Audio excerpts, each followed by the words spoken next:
자, 7세와 초등학교 1학년 학생들의 성향과 그다음에 이 학생들을 대상으로 하는 문제들 이런 것들을 좀 살펴보도록 하겠습니다. 그다음에 어떻게 이제 어린 학생들을 대상으로 해서 어떻게 이제 강의를 해야 되는지 이런 거 한번 살펴보도록 하죠.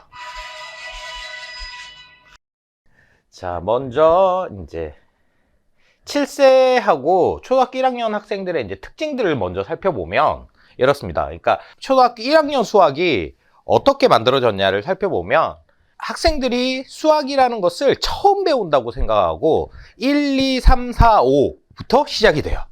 근데 1, 2, 3, 4, 5, 1부터 10까지의 수는 이미 학생들이 이제 보통 한 4살, 5살 때부터 이미 오랫동안 배워왔던 주제예요. 그래서 1, 2, 3, 4, 5를 벌써 뭐 5살, 6살, 7살, 8살 해가지고 벌써 한 3, 4년을 계속 배우고 있다는 거죠. 그래서 요런 내용들을 이제 1부터 10까지 그러니까 한 자릿수를 이용해서 이제 연산도 하고 이제 순서를 정하고 그다음에 크기 비교하고 뭐 이런 것들을 계속 하기 때문에 어릴 때부터 계속 몇 년간 같은 내용을 해왔기 때문에 학생들은 수학이 쉽다 이런 느낌을 가지고 있어요. 그러니까 1학년 학생들이 수학이 좀 쉽다, 이거 뭐 쉽게 할 수 있고 좀 재밌다라는 표현을 쓰는 게 그러니까 똑같은 내용을 수년 동안 해오고 있기 때문에 그렇다라고 얘기를 할 수 있는 거죠. 그다음에 어느 정도 이제 학습 차원의 연산 연습이 필요한데 어머님들이 그러니까 아이들이 이제 이미 잘 하고 있고 너무 쉽다고 생각하고 잘 하고 있으니까 이게 그냥 연습하지 않아도 자연스럽게 된다라고 생각을 하시는 것 같아요. 근데 이게 학년이 올라가다 보면 이제 난이도가 올라가고 아이들이 이제 문제를 해결할 수 있는 능력치가 이제 조금씩 떨어지기 시작해요.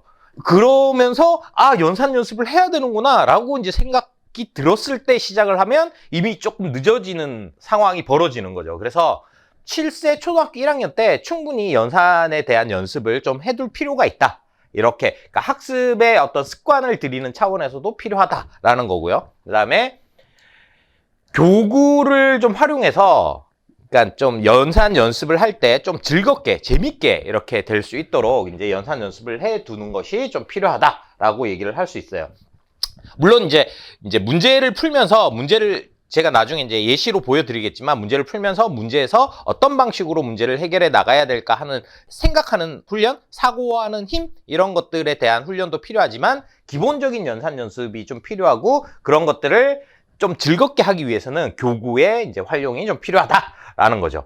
지금 추천할 수 있는 교구는 루비큐브는 이제 그 순서수예요. 우리 이제 트럼프 이제 그 카드 놀이를 할 때 이제 문이랑 이제 그 수의 순서 뭐 5, 6, 7 뭐 이렇게 이제 연속되는 세 개의 수를 등록할 수 있고 뭐 이렇게 앞에 낼 수 있고 뭐 이런 형태의 이제 그건데 이제 순서수를 연습을 하고 수의 크기를 비교하고 뭐 이런 걸 연습하기에는 루비큐브가 괜찮다. 그다음에 할리갈리는 원래 보수 개념을 이제 연습하는 거예요. 그러니까 아이들이 내놓은 카드에 과일에 있는 이제 과일 수가 5의 배수가 되면 종을 칠 수가 있죠.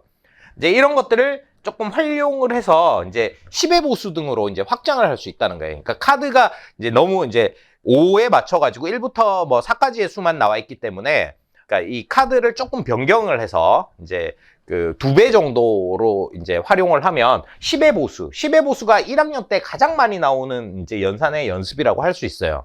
그래서 이제 순발력도 기르고 이런 이제 종치는 거 알고 계시죠? 그래서 요거는 시중에도 많이 팔고 있기 때문에 이런 것들을 가지고 이제 5의 배수를 먼저 연습하고 이제 10의 배수 뭐 아니면 7의 배수, 8의 배수 뭐 이런 것들로 그 게임의 룰을 바꿔가지고 연습을 확장시킬 수 있습니다. 그 다음에 우노라든가 듀오라든가 하는 게임이 있는데 이런 게임들은 공통점을 찾는 거예요. 그러니까 어떤 분류하는 훈련을 하는 이런 이제 교구로 활용이 될 수 있고요. 뭐 이미지를 잠깐 보시면 뭐 이런 거예요. 바둑돌부터 먼저 볼까요? 먼저 연산 연습을 하는데 이제 바둑돌을 가지고 연산 연습을 할 수 있다는 거예요. 그러니까 10의 보수를 만약에 한다라고 하면 이렇게 한번 해볼까요? 10개를 가지고 있어요. 10개를 가지고 짤랑짤랑 흔들어요. 그리고 한 손을 쥐고 있고 한 손은 딱 펼치는데 이렇게 4개가 있는 거예요. 그러면 여기 주먹에 있는 그 바둑알은 몇 개일까 이렇게 맞추는 게임이에요. 그러니까 홀짝 게임 하듯이 이렇게 하는 거예요. 계속. 그러면 이게 문제집에서 한 권에 이 10의 보수와 관련되는 문제가 뭐 그림이 좀 포함된 거는 한 두세 문제 나오고 그림이 포함되지 않은 것은 뭐 한 10문제, 20문제 나오는데 이런 이제 그 10개를 가지고 이렇게 쥐어가지고 홀짝을 해서 보여주고 주먹에 있는 게 몇 개일까 이렇게 이제 찾아가는 게임의 형태로 한다면 10의 보수를 좀 더 효과적으로 재밌게 연습을 할 수 있다는 거죠. 자, 10개를 가지고 했어요. 그러면 애들이 이제 10개를 가지고 하는 것은 조금만 하면 금방 익숙해져요. 그러니까 10의 보수를 이제 아이들이 조금 익숙해진 것 같다라는 생각이 든다면 이걸 이제 확장하는 거죠. 이제 몇 개? 10개가 아니라 13개 가지고 하는 거예요. 이러면 조금 복잡해져요. 13개인데 딱 펼쳤는데 6개가 나왔어요. 그럼 주먹에 몇 개가 있을까요? 7개가 있겠죠. 여기까지는 뭐 초등학교 1학년 정도 이제 학생들이 이제 그 뺄셈, 한 자릿수의 덧셈과 뺄셈에서 이제 그 받아내림 뭐 이런 것들을 조금 연습하게 만들 때 10의 보수를 이용해서 이제 연습을 하는 거예요. 자, 그 다음에 이거는 조금 더 어려워요. 뭐냐면 이제 17개를 들고요. 이제 두 번에 나눠서 이제 하는 거예요.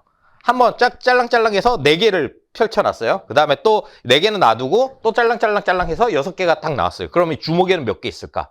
자, 이렇게 되면 문제가 조금 더 어려워지죠. 자, 이런 형태로 교구를 이용해서 학생들이 굉장히 다양한 형태로 이제 연산을 연습하게 할 수 있다는 거예요. 그러니까 우리가 이제 그 문제집, 기탄 수학이나 뭐 저기 뭐 연산 960이나 뭐 이런 식의 어떤 문제집만 가지고 아이들을 연습시키려고 하지 말고 이제 저학년 7세 1학년 아이들은 이런 교구들을 이용해서 학생들이 좀 재미를 느낄 수 있도록 이렇게 만약에 학생들이 한 명이 아니라 2명, 그러니까 아이들이 뭐 이제 친구를 데리고 왔다. 그러면 둘이서 이제 서로 이렇게 해서 이제 맞추기 놀이를 하는 이런 형태로 이제 지도를 한다면 훨씬 재밌게 연산을 연습할 수 있다라는 거죠.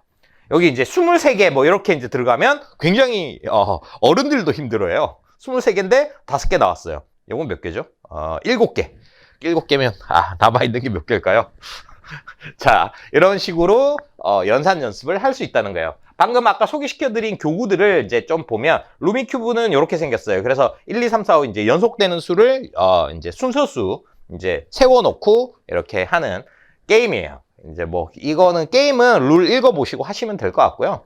요게 이제 할리갈리 이게 그림을 보고 개수 이제 파악해서 종치기 하는 거죠. 1개부터 5개까지가 있는데 말씀드렸듯이 이제 5의 배수면 종을 칠 수가 있는데 룰을 조금만 바꿔도 되게 어려워져요. 그러니까 7의 배수라든가 뭐 8의 배수라든가 그래서 요거는 카드를 좀 다른 카드가 조금 있다면 1부터 10까지 나온 카드가 있다면 이거는 10의 배수면 종을 칠 수 있도록 이렇게 게임을 바꿔서 10의 보수에 관해서는 학생들이 7세 1학년 때 충분히 연습할 수 있도록 해주시면 좋을 것 같고요. 우노나 뭐 이런 것들은 이제 공통점을 찾는 이런 훈련들을 하는데 좋다. 그래서 제가 이제 1학년 수업을 하게 되면 이런 교구들을 조금 넣어서 이제 교구 활용법이나 이런 것들을 이제 좀 포함을 시켜가지고 수업을 진행을 하도록 하겠습니다.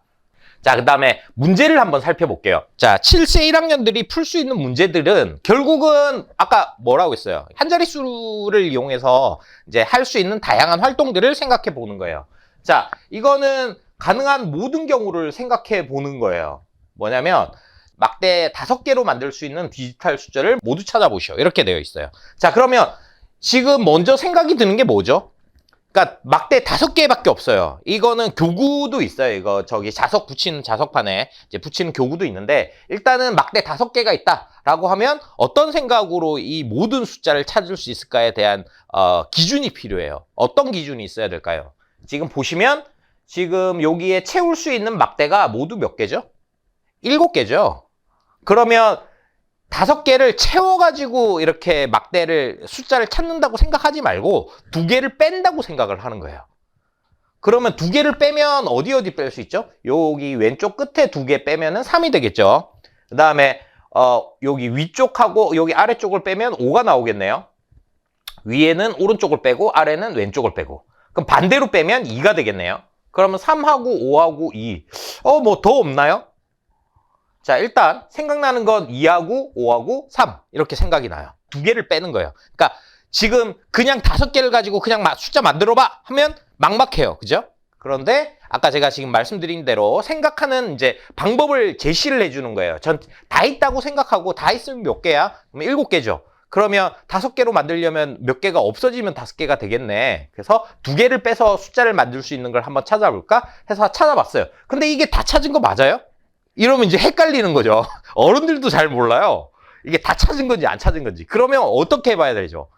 자, 그러면 0부터 9까지 숫자를 모두 다 해보는 거예요. 이런 과정을 딱 거치잖아요. 그러면 여기 이 디지털 숫자로 나오는 문제들에 대해서는 굉장히 많은 부분에서 이제 할 수 있는 힘들이 길러져요. 그러니까 0은 1개가 빠졌잖아요. 그러니까 6개로 만들어진 거죠. 1은 2개. 아까 2, 3은 5개라고 얘기를 했고요. 4는 4개죠. 5도 5개. 6은 하나밖에 안 빠졌죠. 그러니까 6개가 되겠고요. 7은 하나, 둘, 3개밖에 안 되고 8은 이거 다 썼죠. 7개. 그 다음에 여기도 하나밖에 안 빠졌죠. 그래서 6개. 그러면 5개짜리 3개 모두 다 구한 게 맞구나 라는 걸 확신을 가질 수 있는 거죠. 근데 그 저학년 애들은 이렇게 생각해요. 이게 빈칸이 5개니까 5개를 다 채워야 된다고 생각하는 거죠. 그래서 어떤 방식으로 모든 경우를 찾아낼 수 있을까? 기준을 정해서 모든 경우를 생각해낼 수 있는 힘, 이런 것들이 제가 예전에 얘기했던 그 학부모 교실 이제 첫 번째, 두 번째 시간에 제가 말씀을 많이 드렸었죠. 조직적 사고라고 하는 사고의 훈련입니다. 자, 요것도 한번 해볼까요? 2에서 움직인대요. 하나를 움직여가지고 만들 수 있는 수. 아까 이건 5개인 거잖아요. 그러면 움직인다는 것은 개수의 변화가 없어요. 그러면 2에서 3 또는 5가 되는 거죠. 하나를 옮기면 3이 만들어지겠네요. 2번을 옮기면 5가 만들어지겠죠. 그래서 개수의 변화가 없다. 이런 기준을 생각하게 만들어서 문제를 해결하게 하면 될 것 같고요. 그다음에 더하기예요. 더하기라고 하는 것은 개수가 늘어나죠. 그럼 아까 0에서부터 9까지 숫자를 다 했을 때 1개를 더한다면 뭐가 될까요? 1개가 더한다면 6개짜리 수가 되는 거예요. 6개짜리 수가 아까 2개 있었죠. 아까 앞에 살펴볼까요? 요 9가 있었고요. 그다음에 6이 있었어요.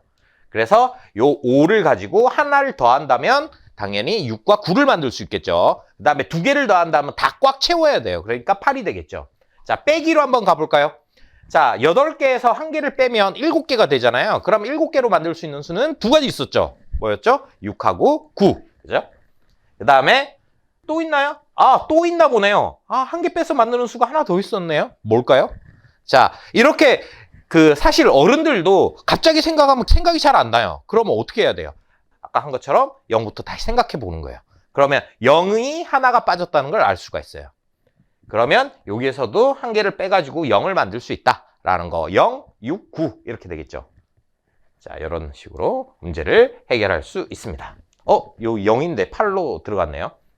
그다음에 1개를 옮겨서 만들 수 있는 숫자. 그러면 여기 개수가 몇 개인지를 일단 파악하는 게 중요해요. 아까 0부터 9까지의 숫자에서 막대가 몇 개가 사용이 됐는지를 생각을 해 보았다면 이제는 막대 개수를 기준으로 이제 문제에 접근해 들어가는 거죠. 그러면 요거는 5개잖아요. 5개니까 1개를 옮겨서 만들 수 있는 건 5개짜리. 아까 있었죠? 뭐 있었죠? 2하고 5. 그 다음에 요거는 7개짜리죠. 7개짜리는 뭐 있었죠? 6하고 0. 자, 그럼 거의 비슷한 문제들이라고 볼 수 있는 거예요. 그러니까 문제를 풀 때마다 다르게 생각하게 하고 이 문제를 또 어떻게 풀까? 이 문제를 어떻게 풀까? 이렇게 들어가면 문제가 아이들이 해결할 수 있는 기본적인 힘들이 뭐 많이 생기지 않아요. 물론 아주 많이 풀어보다 보면 생길 수 있겠지만, 그러니까 아이들은 지식을 가졌을 때 이 지식을 조직적으로 구성할 수 있는 힘이 떨어져요. 그래서 어른들이 이제 지도해 줄 수 있는 것은 무엇을 기준으로 생각해 나갈 것인가에 대한 사고의 체계성을 갖춰줄 수가 있는 거죠. 그다음에 자, 여기에서는 1개를 더하거나 빼서 만들 수 있는, 1개를 더한다면 8밖에 없죠. 뺀다면 5가 나오겠네요. 요거는. 요것도 빼면은 5가 나오겠고 빼면 3이 나오겠네요. 1개 더한다면 당연히 8이 나오겠죠. 그래서 1개를 더하거나 빼서 만들 수 있는 숫자를 각각 구하시오. 요 하나를 빼면 3 되고 5 되고 그 다음에 하나를 채우면 8도 된다. 이렇게 할 수 있겠습니다. 자, 이제 논리적으로 한번 생각해 볼까요? 그러니까 초등학교 저학년 7세 1학년 아이들은 아까 제가 말씀드린 것처럼 0부터 9까지의 수를 이용해서 다양한 활동들을 하면서 이제 문제들에 대한 적응력을 키워가는 거예요. 그래서 문제집을 풀 때는 어떻게 하는 게 좋다고요? 사고하는 힘을 키우는 문제집이 좋고요. 그러니까 뭐 연산을 연습하는 문제집도 좋긴 한데 그런 것보다는 그러면 재미가 없으니까 아이들한테는 이제 연산을 연습할 때는 교구를 활용하는 것이 좀 더 효과적이고, 그다음에 연산 말고 이제 사고를 훈련할 때 문제집을 이용하는 게 좋다는 거죠. 자, 선이 지나가지 않는 빈칸이 최대한 적게 남도록 선을 이어보시오. 어떤 생각이 드세요? 자, 아이들은 어떤 생각을 할까요? 자, 일단 9하고 9를 연결해야 될 것 같아요. 그죠? 그 다음에 6하고 6이 어디 있죠? 여기 있네요. 6하고 6하고 연결해야 될 것 같고요. 5하고 5를 연결해야 될 것 같고요. 7하고 7을 연결해야 될 것 같아요. 그런데 빈칸이 적게 남도록 하라고 그랬어요. 그러면 뻔하게 연결되는 게 뭐죠? 5하고 5는 여기가 뻔하게 연결이 돼요. 그러면 7이 최대한 연결을 하고 가야 되고 5도 최대한 연결을 하고 가야 될 것 같아요. 그러면 7이 이렇게 바깥쪽으로 나오는 것보다는 7이 뒤쪽으로 들어가서 여기를 최대한 채우면서 이쪽으로 가는 게 좋을 것 같아요. 그 다음에 9하고 9도 최대한 채워야 되는데 6하고 6이 연결이 되려면 이렇게 잘라버리면 9하고 9가 이렇게 바깥쪽으로 돌아야 되잖아요. 그러니까 이런 식으로 이제 이거를 문제를 풀기 전에 어떻게 하면은 최대한 많은 칸을 채울 수 있을까에 대한 다양한 생각들을 하는 거예요. 제가 첫 번째 얘기했었죠. 문제를 파악하기. 첫 번째 문제를 파악을 했어요. 그 다음에는 뭘 해야 된다고요? 문제를 어떻게 해결할 것인가에 대한 해결 방법을 모색을 해야 되는 거예요. 근데 보통의 이제 사람들은 생각할 시간을 주지를 않아요. 그러니까 초등학교 저학년 때 충분히 문제를 어떻게 풀 것인가를 모색하는 시간을 가질 수 있도록 훈련을 시켜두는 게 좋아요. 그리고 실행을 옮기는 거죠. 자, 실행에 한번 옮겨볼게요. 자, 7을 아까 요 바깥쪽으로 빼면 5하고 5를 연결할 때 이제 여기 빈칸이 무조건 생기니까 7을 안쪽으로 집어넣어가지고 이렇게 최대한 연결을 했어요. 자, 이제는 9하고 9가 이렇게 연결이 돼야 되니까 6이 최대한 채우면서 이렇게 연결이 되면 5가 이렇게 딱 가고 9가 이렇게 가고 이렇게 가면 되겠네요. 자, 6을 최대한 한번 채워봤어요. 그러면 5는 어떻게 되죠? 이렇게 내려왔다가 올라갔다가 이렇게 가면 한 칸이 비게 돼 있어요. 이렇게 와도 한 칸이 비게 돼 있어요. 그래서 5를 연결할 때 한 칸이 남겠네 라는 걸 알 수가 있고요. 9도 한번 볼까요? 이렇게 오면은 요 끝에 하나가 비게 되죠. 그래서 9에서도 하나가 비고 5에서도 하나가 비네. 그래서 총 2칸이 빌 수밖에 없구나. 뭐 이런 식으로 이제 최대한 문제 이 칸을 채우는 거기 때문에 빈칸이 요거는 생길 수밖에 없는 문제인데 어떤 방식으로 이제 칸을 최대한 채울까? 문제를 어떻게 해결할까에 대한 모색하는 작업을 통해서 논리적으로 생각하는 힘을 키워주는 이런 형태의 문제라고 할 수 있어요. 이게 이제 조금 확장이 되면 모양이 이렇게 변해요. 이번에는 빈칸이 남지 않도록 선을 이어봅시다. 이렇게 돼 있어요. 그러면 2하고 2를 연결해야 되고 5하고 5를 연결해야 되는데 여기 3하고 3이 있죠. 그럼 요걸 집어넣어야 된다는 얘기죠. 자, 어떻게 집어넣으면 될까? 이렇게 생각을 하는 거예요. 자, 빈칸은 2하고 2를 연결할 때 뭐 최대한 뭐 한다. 그러면 이렇게 빙글 돌아가지고 뭐 이렇게 하니까 빈칸들이 막 생겨요. 그래서 2를 이렇게 딱 이쪽으로 연결을 하고 5과 5는 이렇게밖에 연결이 안 될 것 같아요. 이런 식으로. 5과 5는 이렇게. 그 다음에 2는 이렇게. 그러면 3하고 3이 요 끝과 요 끝에 들어가서 빈칸 없이 채우면 가득 채울 수 있겠죠. 자, 이런 식으로 어머님들이 이런 착각들이 있어요. 그러니까 7세나 1학년들은 어리기 때문에 논리적인 생각을 못 한다고 생각해요. 근데 실제로 이제 퍼즐 문제나 이런 것들을 풀어보면 어른들보다 더 잘 푸는 애들도 꽤 많아요. 그러니까 표현하는 방식이나 이런 것들이 조금 부족해서 그렇지 논리적으로 생각하거나 이런 것들은 얼마든지 잘 할 수 있다는 거죠. 근데 대신에 이제 그 계산을 연습하거나 이런 것들은 연습량이 적기 때문에 연습이 좀 필요한 거는 분명해요. 그래서 계산이 들어간 거나 이런 문제들은 아이들이 어려워하지만 나는 쉽게 풀 수 있는데 아이들은 어려워해. 근데 이런 식의 퍼즐 문제는 어른들도 어렵지만 아이들도 똑같은 비슷한 정도의 난이도나 조금 더 난이도를 느끼는 정도에서 문제를 해결할 수 있다는 거예요. 그러니까 아이들이 논리적으로 생각할 수 있도록 이렇게 훈련시켜 주는 게 필요하다라는 거고요. 이 문제는 의사소통이에요. 그러니까 논리적인 의사소통을 문제로 내는 게 수학적 의사소통이죠. 자, 문제를 한번 볼까요? 백설공주는 어둠의 성을 탈출하기 위해서 창문 높이에 맞게 4개의 커튼을 뜯어서 이렇게 연결을 했어요. 그래서 이제 탈출을 하려고 딱 했는데 공주는 탈출을 못했어요. 탈출하지 못한 이유는 뭘까요? 이렇게 질문을 하고 있어요. 그러니까 자신의 생각을 표현해 내야 되는 거예요. 왜? 길이는 충분한 것 같은데 왜 못 내려왔을까요? 자, 첫 번째 이제 생각해 볼 수 있는 거 이 중간중간에 매듭이 있잖아요. 길이는 충분히 땅바닥에 떨어질 정도의 길이를 했지만 중간에 매듭을 묶는 길이를 생각을 못한 거예요. 그죠? 그럴 수 있겠죠. 그 다음에 또 어떤 게 있을까요? 또 이거를 창문에 그냥 딱 내려놓는다고 해서 그걸 타고 내려갈 수는 없잖아요. 그러면 그 방 안에 있는 어떤 물체에다 묶어야 될 거 아니에요. 그 묶고 이걸 딱 하면은 길이가 훨씬 짧아지겠죠. 그러니까 그런 길이들을 충분히 생각지 못했던 것 같아요. 그죠? 그래서 매듭의 길이를 생각하지 못했거나 방 안에 고정해서 둘 만한 곳이 뭐 없어가지고 이제 그 다음에 고정한 곳에서 창문까지의 길이가 있는데 그 길이를 이제 생각을 못해서 탈출하지 못했다. 뭐 이런 것들을 할 수 있을 것이고, 제가 이걸 가지고 선생님들 이제 뭐 자격증 교육 같은 거 할 때 선생님들하고 수업을 해봤더니 선생님들은 이 바깥에 있는 아이들한테 또 주목을 하시더라고요. 그 다음에 이거는 탈출할 필요가 없다. 문이 다 열려 있어서 그냥 나왔다. 뭐 이러는 선생님도 계셨고, 하여튼 굉장히 많은 그걸 할 수 있어요. 이거는 정확한 답이 정해져 있진 않죠. 그러니까 학생들이 논리적으로 자기의 생각을 표현해낼 수 있느냐 없느냐 이런 것들을 보는 거예요. 그러니까 면접 문제라고 보시면 될 것 같아요. 이런 것들에 대해서 훈련해 두지 않으면 아이들이 입도 뻥끗 못해요. 그러니까 처음에는 뭘 어떻게 말을 해야 될지 몰라서, 그러니까 서술형 문제를 보면 학생들이 진짜 서술형 문제에 뭘 써야 될지 몰라가지고 진짜 손도 이거 뭐 하나 글자 하나도 못 쓰는 애들도 꽤 많거든요. 그러니까 그런 것들에 대해서 좀 생각을 할 수 있도록 이렇게 만들어 줘야 된다는 거죠. 저학년 때부터. 자, 도형을 한번 볼까요? 자, 이 도형은 쌓기나무는 사실은 쌓기나무의 위압력 모양은 그 정규 교육 과정에서는 6학년 때 나와요. 그러면 야, 이거는 6학년 학생들을 대상으로 해야 되는 문제를 너무 빨리 선행하는 거 아니야? 이렇게 생각을 하시는 거예요. 근데 실제로 초등학교 1학년 애들 데리고 쌓기나무 가지고 해보면 애들 공간지각력 좋은 애들은 너무 잘해요. 자, 그렇다면 이거는 적절한 건가요? 안 한 건가요? 그러니까 아이들이 그걸 받아들일 수 있고 쉽게 그걸 이해할 수 있다면 충분히 할 수 있는, 그러니까 선행이냐 아니냐를 따지지 마시고 아이들이 이것을 이해할 수 있느냐 없느냐로 따지는 게 훨씬 더 정확한 구분이라는 거죠. 자, 이걸 보면 위에서 본 모양은, 자, 제가 동그라미 쳐놨어요. 자, 색깔이 나오죠, 위에. 그래서 이쪽에는 3개, 여기는 2개.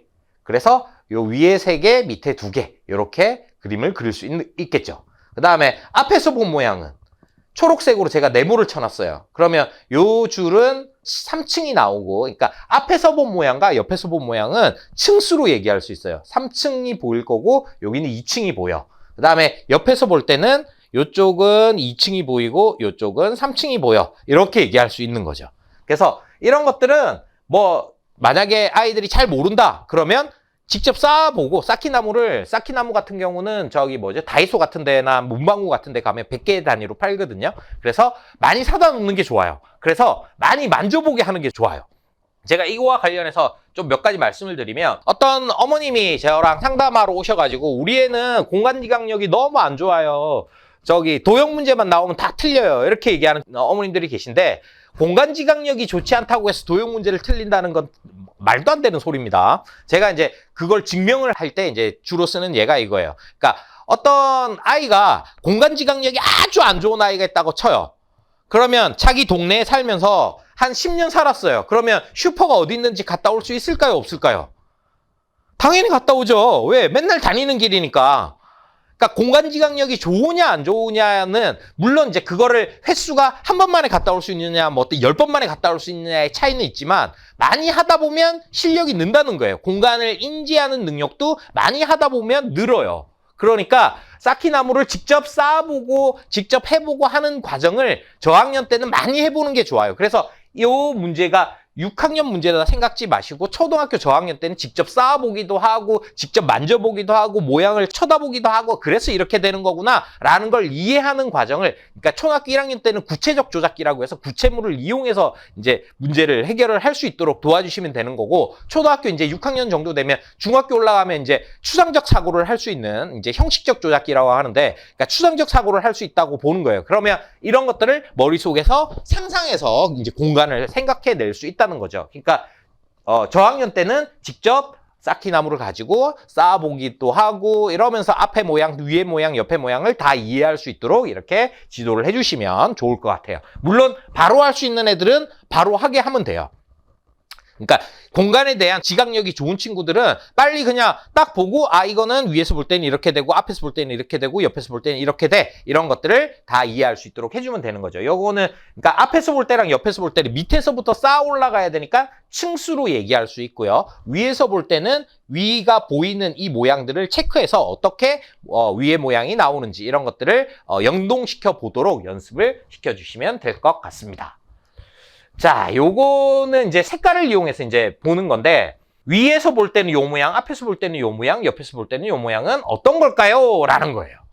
자, 그러면 이거를 볼 때 아까 제가 말씀드린 것처럼 3층, 1층, 2층, 3층, 2층 요걸 이용해서 찾아도 되는데 지금 보니까 뭐 크게 차이는 없는 것 같아요. 그러면 위에서 볼 때 모양이 중요한 것 같아요. 여기 초록색, 빨간색, 빨간색 있죠? 근데 여기는 초록색, 빨간색, 노란색이 보이겠네요? 1번 안 돼요. 2번은 초록색, 노란색, 노란색이네요.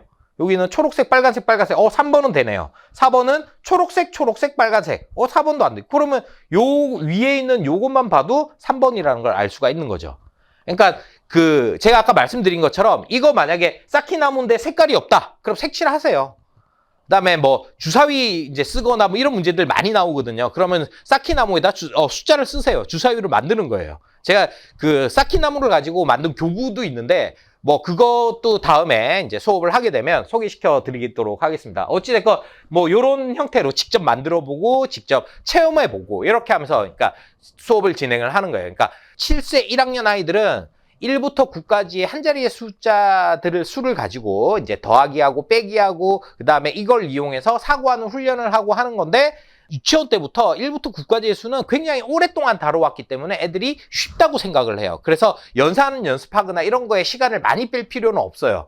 그래서 연산 연습하는 거는 간단한 교구로 재밌게 하도록 하고 차라리 초등학교 1학년 7세 때 구구단을 빨리 외우도록 하는 게 훨씬 더 효과적인 학습을 할 수 있다는 거죠. 그 다음에 문제집을 푸는 것은 더하기 빼기 애들이 뭐 7 더하기 1은 2 더하기 3은 이런 거 다 할 수 있는데 받아올림이 조금 있는 거 뭐 이런 거 다 할 수 있는데 굳이 그거를 문제집에서 한 권씩 두 권씩 다 풀고 앉아있을 이유는 별로 없다는 거예요. 아까 제가 말씀드린 바둑알 가지고 하루에 한 5번씩 10번씩 항상 연습하도록 한다 이러면 문제집 한 장, 두 장 푸는 거 이상의 효과를 충분히 가져올 수 있으니까 그런 형태로 연습을 하고 차라리 구구단을 외우게 한다든가 이렇게 하시는 게 좋고 문제집은 지금 보여드린 것처럼 아이들의 사고를 논리적인 사고, 조직적인 사고, 그 다음에 공간에 대한 지각력, 그 다음에 문제 의사소통, 자신의 생각을 표현하는 힘 이런 것들을 연습시켜주는 활동으로 이렇게 진행을 하시는 게 좋겠다. 이렇게 말씀을 드릴 수 있겠습니다. 자, 다음 시간에는 초등학교 2학년 문제들을 가지고 조금 더 이제 구구단이 이제 들어가겠죠. 그러면 이제 곱셈이나 이런 것들을 어떻게 하면 이제 좀 더 효과적으로 학생들을 지도할 수 있을지 이런 주제를 가지고 진행을 해 보도록 하겠습니다.